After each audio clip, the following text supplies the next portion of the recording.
it creates an interesting incentive to hire minority coordinators and executives and makes that part of the game. And I think it's arguable whether that has the impact that's intended or sends the message that's intended.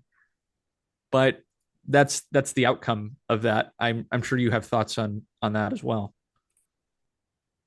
Well, I get that the league wanted to have more diversity in it, and this was their idea of having that.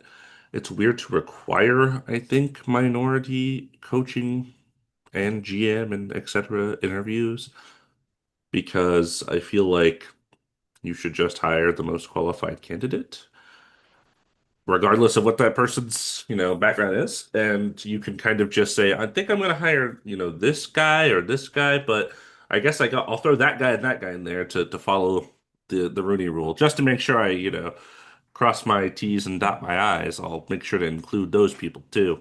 And then getting picks for someone being hired away is also interesting. It felt a little to me like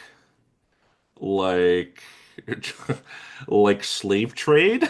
Like that. I was like, That's is this going to be a Dennis Schroeder moment? Yeah. yeah. Like, oh, we got your guys. Here's your here's your payment for it. Um, that's what it comes across as. I get the idea. I think this the way they're executing it and have been for a long time is a little strange because I feel like and there's also like there's no way to know if teams are interviewing people just to make the rule or just because they actually want to hire that person.